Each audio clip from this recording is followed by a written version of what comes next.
So thank you for coming today. This episode is our first episode, which is really, really exciting. I'm going to make lots of mistakes. We're going to laugh and we're just going to wing it and see how we go, really. So thank you, Lorrie, for coming with me. Lorrie Brook is the relationship architect, and I met Lorrie through business networking. And we've had a few chats, and we were talking about my brand new podcast and how we're going to be talking about all the things that in society we just don't talk about and that we should. Yep. Sorry, now I've got other phones and stuff going off, the best laid plans and all that. So this goes to show people that, we're recording as we're working. This isn't, this is mum life right now. It's real. It's real. It's mum life. Look, let's get a little bit about you and tell everyone at home, in the car, cooking dinner. I don't know where people listen to podcasts, whatever they're doing, a little bit about you and what you do. Okay, so I call myself the relationship architect. I work with people who are going through that separation and divorce phase, but also who are in relationships and just feeling really stuck. I don't know about you, Alison, but I know there's been times in my relationships that I just kind of feel like, is this it? Like, we feel like we're treading water and it's just not going anywhere. And it's not that the relationship's bad or anything, but it's just not feeling fantastic like it should at different points in time. So for me, I wanted to really help people get through those periods without it ending up in separation and divorce. Yeah, right. So personally for me, I'm a mum, I'm a wife. I wear all the hats that many of us women do, and relationships, I think, are really important and something that we don't talk about. We like to pretend that they're going really, really well. Yes, 100%. I remember when I had my first daughter, I was very young. I was a teen mum, and I remember I got married 3 months or 4 months after she was born, and I was still 17. And one of the bits of advice, everyone kind of gives you, in the lead up to your wedding day, one was from my mum, and she said, make sure you still date. And at the time, I'm like, that doesn't make any sense. What are you talking about? We're getting married, Yep. And it wasn't until like a few years later that when I looked back, I'm like, oh, that's what she meant. Like, make sure that you don't forget that, yes, like you said, we wear all the hats. We're not just mum. We're not just wife. We're not just all those things, but we're also someone's partner and someone's best friend. And you've got to nurture your relationship as just the two of you without any of the other labels, just as much as what you do any other job that you've got. Absolutely. And it's so easy to put that to the side when we are wearing so many hats, to go, when I've got time, we'll do that. Yeah. But in the meantime, we're, busy making lunches and signing excursion forms and organizing dentist appointments and all of that we lose sight of it all. And then it kind of becomes the too hard basket. Yes. Yeah, it does. It's been it's already been a week, or it's only been a week. We'll do it next week. And then next week comes and one of the kids is sick. Look, the kids are sick. We'll do it next Tuesday. We'll do it next Friday. How does 4:00 on Saturday morning work for you? Because I think the kids might be asleep. We could potentially sneak out and make a coffee together. You're right. It's almost like you've got to book in dates with. Yeah, you do. And one thing that I find really amusing about our relationships is how much effort we do at the start to put on that really great persona of spending all this time and being the best versions we possibly can to make sure that they like us. Yeah. And then when we've got the relationship, we kind of feel like, oh yeah, we're secure, we're safe. And then everything goes. Comfortable zone, don't you? Like, you just yep. into it. Yeah. Yep. And then when things start to fall off, we kind of go, what did we do wrong? Where did the wheels start to fall off? And it's harder to pick up the pieces at that end because of what we're concentrating on. But I mean, it's life. We've got to deal with it. We've got to figure out how to get through it. Yeah. But making sure that we do it in a really great way so that we end up happy. And I think that's the ultimate outcome, right? It's not that we want all the relationships to never end or, people to never separate. We just want people to be happy. Yeah. Yeah, Be 100%. happy with who they are. And, life's too short. It really is. And yeah, the older I get, the more that like really hits. Yeah, It when is. you're like, oh, I'm, that's old people thing. Old people have to worry about that. I turned 40 a couple of weeks ago, and I don't feel like old, but I do feel old at the same time. It's a Well, weird. you can remember when you were a kid and that, the adults you were around when they turned 40, and I can remember thinking, man, that is old. I And remember, now I'm there and I'm like, I don't feel that old.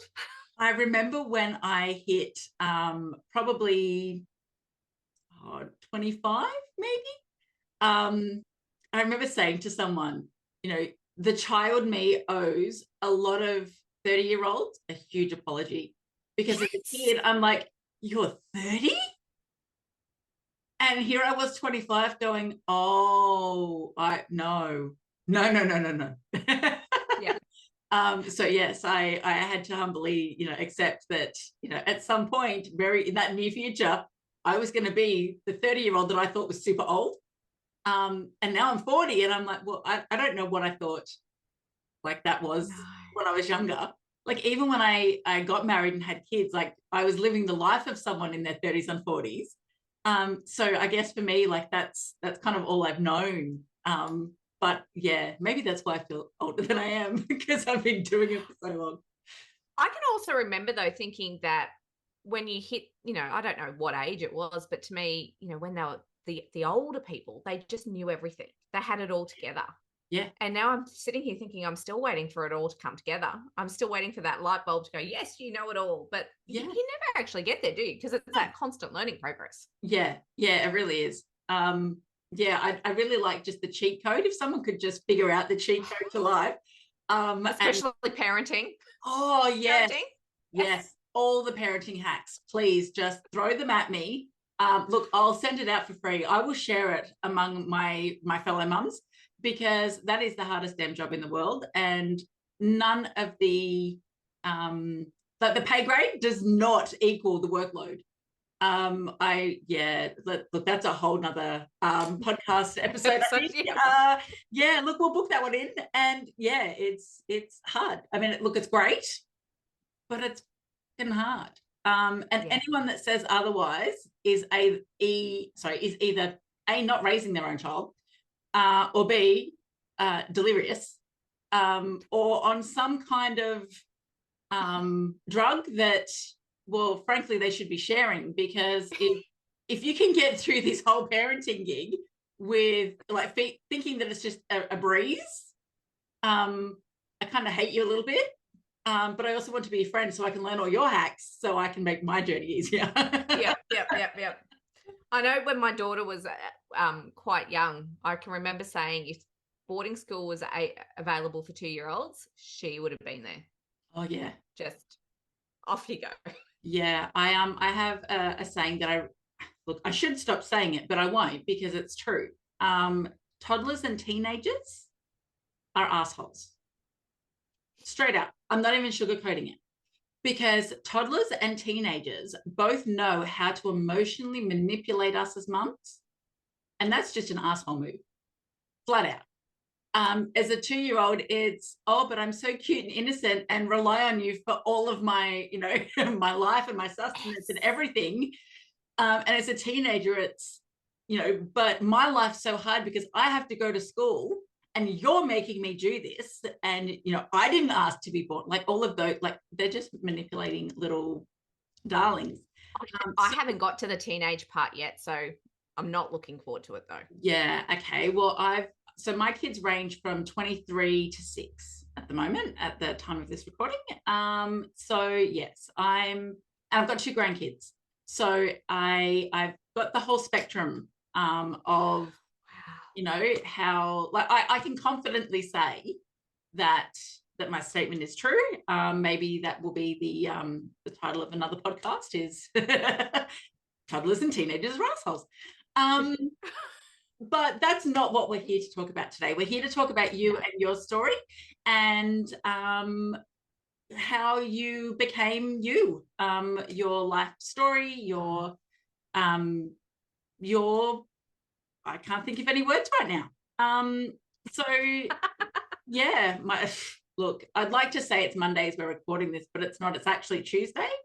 Um, Tuesday. Yeah. but as previously said, I feel old, so forgive me. Um, so yeah, we'd been talking a little bit before we started recording, and you gave me a little bit of insight into you. But yeah, let's delve into that a little bit more. Yeah. So for me, my journey started many, many moons ago when I started practicing law. And it wasn't that I always wanted to be a lawyer. That was never a life goal of mine. My life goal when I was in high school was to get a job to wear suits, where I could wear suits every single day. And I kind of went, what am I going to do? And there was law, and I went, am I good enough to get into it? And I got into it. And so it kind of, I fell into law that way. Okay. Not a great life goal to have. I get that now, but that's as a teenager, I wanted to wear suits. Yeah. I think I thought if I had suits, then I had it all together. Um, and it's just kind of fallen and traveled, in a bit of a squiggly line all the way. And I got into family law. I did my training with a family lawyer, and she did a lot of work representing kids in that family law process. And I went, that's the part that I love. That's what I really wanted to do. So I worked my way and, became a partner, then started my own firm and got to that point where I was doing that type of work and loved it. And then shortly after that, I became a mum myself. And as a family, we kind of made the decision that we wanted to make sure that we could spend as much time together as a family, and living in the city and working and traveling to, from where we lived to the city was about a 2-hour trip in peak hour traffic. Oh wow. And we kind of went, that's not great for my husband, like to travel that distance and come home. He wasn't getting to see her in the morning or at night. So we made the decision to move out west. And so I now live in central Queensland, and it's been a bit of a back and forth move in that we lived out here when she was a baby. We moved back to the city for a little while, and then moved back out here, and we're here for the foreseeable future now. But throughout that whole process, my focus has always been on what can I do to keep myself fulfilled, keep myself happy, and running a business. So I stopped practicing after I had her and we moved out here. I sold my firm. Mhm. And I've been working in the online space and then just slowly adding things to the services that I offer. But it's always been with the forethought of, I want to make sure, one, I'm here for her as mum and I can take her to school and pick her up as need be. It works around my husband. He's a shift worker, so it works around his rosters. And at the same time, keeps me happy, because I think it's really important that I'm doing something for me to keep fulfilling my, I suppose, my hunger for actually contributing and keeping busy and just feeling relevant. Yeah. Like I didn't want to feel irrelevant in everything. And I wanted to also show her that there's other options, right? So my husband, my parents, they're all government employees. And I've been a government employee too. And I didn't want her to think that that was the only way that you could earn an income. Yeah. And equally, being in private business, working those really long hours, I didn't want her to think that that was the only way to earn an income. So for me, it's also about showing that there's different avenues out there in how you can make a living, and how you can do work that means something to you and you feel like you're contributing. And I think that takes me back to my original story, in that when I was practicing as a family lawyer, I got to see everyone at their worst. Yeah. And I also got to see people who, after they'd separated, realized that, oh, you know what? Things weren't really that bad, and they got back together. And so if I could at least help people in this process of things aren't feeling great, but they aren't feeling bad, they're just not feeling great. Mm. get through it, then maybe they might not separate. But even if they do, maybe they'll do it nicer. Yeah. And that's so important, especially when there's kids involved. It's it's Yeah, so yeah. hard. It's so hard to manage your own emotions, especially, if things aren't going great, if there's arguing and bickering. Um, Yep. And but what yeah, about like the thing that gets me through every day is the thought that if we can teach our kids how to communicate better, imagine what their relationships are going to be like when they get older yeah, and how they will deal with conflict. Like I know for me at the moment, my daughter hates difficult conversations. yeah, She hates it when you're trying to explain to her why she's done the wrong thing or why it shouldn't be done that way. And she feels like, there's a lot of ego, there's a lot of pride, and she'll just shut down, she'll walk away. She wants nothing to do with it. yeah, And so, really helping her through that process to, because there's going to be 1,000 times in life where you have to have a difficult conversation with someone. yeah, It's not going to be comfortable, but being able to stand there and be present through that and yeah. actually contribute to the conversation is such an important skill.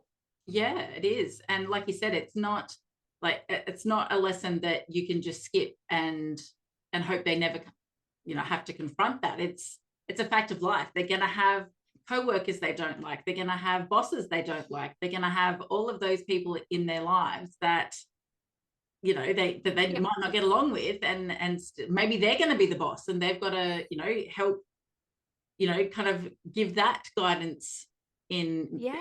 have either one to bring up the uncomfortable topic to Yep. help things get better. So yeah, Yep. definitely a great skill to be implementing as young as possible, really. Oh, absolutely. And so for me, it's all about, as mums, we are the ones who obviously, we are the ones who are at times feeling like we have to keep putting in, putting in, putting in. And we don't generally take much out all No, the time, right? And then when we go to take it out, we kind of find that there might not be much there. There's not much to withdraw. no, And so what I talk to my clients about is this idea or the concept of having a bank account in your relationship when it comes to how much energy and emotion and goodwill you're putting into it, and then drawing it out at the same time, but making sure there's always something there to draw out, yeah, because that's the key. And it is that concept of, like your mum said, dating. Never stop dating. Never stop doing something that will allow the other person to turn around and give you the benefit of the doubt. yes, Because when shit hits the fan and things are going bad, we need to be able to turn around and go, you know what, they didn't really need to do that. yeah, yeah, and to be on the same page. Like sometimes it's just that time has, kind of, you blinked and 6 months has gone by, and to just get Yep. back on the same page, you've kind of been moving alongside each other and not necessarily growing together, and you just need that touch point almost of, okay, let's just check in. We've Yep. been bickering about little things, which we all know when we're bickering about, the dishwasher not being stacked properly. It's really not about the dishwasher being stacked properly. Yeah. And having those conversations of, okay, we need to stop and assess why I care so much that the dishwasher's wrong. Yep. The And dishwasher, the laundry basket, and the rubbish bin. Seriously, 3 things that we argue about so much that often have nothing to do with those 3 things. yeah, but in the moment, it feels like, oh my God, why can't you just put the rubbish out? Yep. Yep. It's a big issue in the moment. Yeah, look, I think I don't know. I look back to when I was a kid and like my grandparents' generation, and my grandparents have just celebrated their 63rd wedding anniversary or something ridiculous Oh, like that. And I look at that and I just think, oh, and they're still so in love. Like, it's actually disgusting. Like, I love them to death. And it's so disgusting that they're still so in love after all this time. And I just think that's beautiful to see. Like, it's so lovely yeah. to see someone that did stick it out. And I remember saying recently to my grandmother, so how many times have you ever wanted to actually just like secretly kill him and bury him somewhere? And she's like, oh, no, never. Of course, like those old ladies are like, oh, no, I don't think like that. And I'm like, yeah, I'm calling bullshit on that, because I don't think you can get through 63 years and not have had a moment where, oh my God, could you just get out of my face? I don't want to see you again. But yeah, they're just disgusting, absolutely disgusting. And it's kind of the goal, right? Like that's what we want. We want to find that person that we're willing to fight with, to fight for. Yes. Yep. But it's also that, and I think you said it to me in a conversation we had recently, Alison, is that you can love them, but you don't always have to like them. Yes. Yeah. I was saying that about my And kids. it's, Mm, yeah, it's that whole concept of I love you and I'm going to work through this, but right now, what you've done, I really don't like, and yeah. I need some space, or, we need to work through this in whatever Yeah. way. And that's okay. Like, it's okay to have the bad times, and it's okay to hit those brick walls and those speed bumps and to not like each other for a little bit. Yeah. But it's what you do to get through that, Yeah. Yeah, it to is. get to that 63 years. Yeah. And I don't care who you are, it takes both people. Like you can't drag someone through a relationship with you. It's got to be willingly, putting one foot in front of the other at each crossroads that you go to. Yep. Because otherwise someone's not happy and you're not going to get you can't Yeah. force someone to love you. You can't force someone to want to fix things. But No, absolutely not. by But coming to, sometimes it also takes somebody to take that first step, to put in that little bit of effort to yeah, get that reciprocal effort back. yeah, And it's when you get that stalemate of, well, they're not doing anything, so why should I? That yeah, it becomes really hard to understand, is it the fact that we don't love each other anymore, or is it the fact that our egos are so big that neither of us want to be that first person, in yeah, case it is that they don't love me and then I've been really vulnerable and yeah. got nothing back.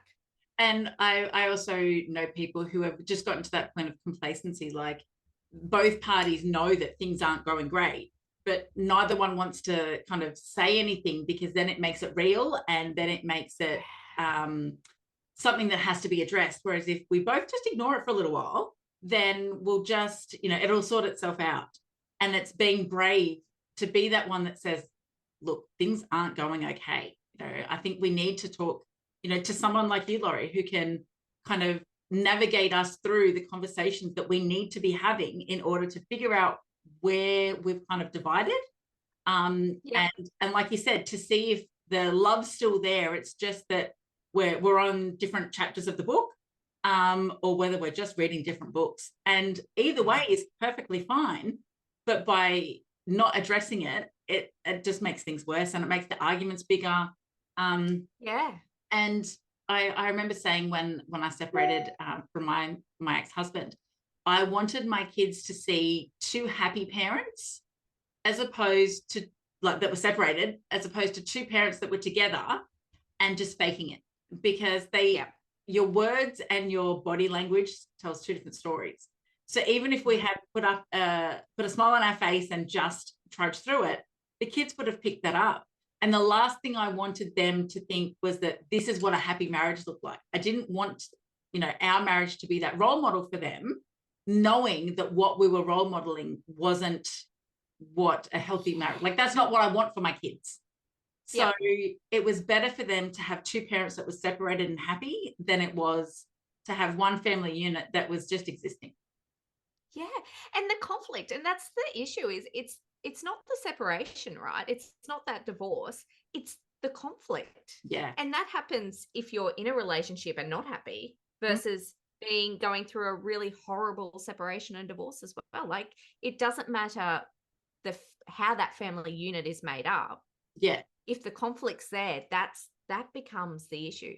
Yeah. And kids get, like, we always say that kids are so resilient, but they really are. They look to us for us to tell them if something's wrong. If we're looking at a situation and we're telling them it's okay, this is our new normal, this is just what's happening, mummy and daddy don't love each other, but we love you, whatever the story is that you go with, if they feel like it's okay, then to them it's okay. It's us adults, I think, that stress them out, whether it be unintentionally, by giving them our anxiety about it. Oh, I don't want Yeah. you to feel this, I don't want you to feel that. But by kind of coming to them with that energy where we're almost telling them, well, you're supposed to be feeling like this, but I'm trying not to help make you feel like this. It's no wonder kids get confused, and when it comes to separation, and that's if things are amicable between the adults. Like, there's still that the emotions are still running wild between the adults. Oh, absolutely. I think it's really important to stop and think, though, that for our kids, right, they don't know any different. Like, they were born into our family, especially young kids. Teenagers is a different story, but the young kids, right, they were born into this family. This family world is all that they know. So if you separate and they're going between mum and dad or whoever it is, that's normal for them. It Yeah. might be, as parents, we might be sitting there thinking, oh, I didn't want my kids to have a separated household. I feel really bad about this, and I feel really bad about them having to live between my house and their house, and all of this. But that's our stuff Yeah. as to our dream for what it was to be our child, right? Yeah. That's the broken vision that we have. But for our kids, they don't know any different. And so it's normal for them. And we might be, putting pressure on ourselves going, but that's really bad that that's normal for them, and it shouldn't have been like that. But it is. It's, for them, that's what their life is. And if we're happy, then how good is that we're showing them happiness and self-value and self-worth, and what good relationships are like, and good communication, and we can live in two households, and we can still, still go to school events together, or whatever the case may be. Yeah. Or we also know where our boundaries are. Yes. Boundaries is where those boundaries are. Yeah. Yeah. Huge. So let me ask you one last question. I mean, we've delved into some deep stuff here. And I have no doubt this will not be the last podcast with the gorgeous Lorrie Brook here. But what would be your at the end of each episode, we're going to be talking about resilience. So my last question to you is, being that you are, relationship based, what would be your number one tip or top 3 tips when it comes to resilience? If you are not necessarily having issues in your relationship, but maybe even to try and stop getting to that point, what top 3 would you have? Go back to your bank account. Go back to your relationship bank account. And if there's nothing in there, then start putting stuff in there. So start doing things not to make you feel better, but to make the other person feel better. So what can you do to make them, to try and build up that goodwill? And then the other thing is, start doing the work yourself, right? Because the relationship work that's available, and whether it's through me or with other people, it's not just focused on the relationship. It's going to help you grow as a person. And you will find that through that process, you will either come out of that with a stronger, healthier relationship, or you will feel more comfortable to make that decision to say, hey, this isn't the right relationship for me. So do that work. Don't be afraid of saying that this isn't working and I need to do something different. Yeah, so important. They're great tips. And I love the bank analogy. I think that works perfectly. It makes so much sense. You can't go to your bank and withdraw $1 million if you haven't done the work to have $1 million in there. Although it would be nice, and if any bank would like to sponsor us and just give us all $1 million, I'm very much open to that conversation. So grateful. So grateful. Yeah. Oh, look, we'll plaster your imagery everywhere. And, I mean, look, if you're going to look for sponsors, why not start with $1 million plus? Yep. That would be awesome. Well, thank you so much for your time today. I really appreciate it. And I hope that all the listeners really got the value out of it that I know I did. If we want to get in touch with you and talk a little bit more about what you can do and how you can help, how do we get a hold of you? therelationshiparchitect.com.au, or on socials at myrelationshiparchitect. Perfect. Thank you so much for your time today. And that's okay. Thank you. Thank you. I will see you all on the next episode, where we talk about things from the heart.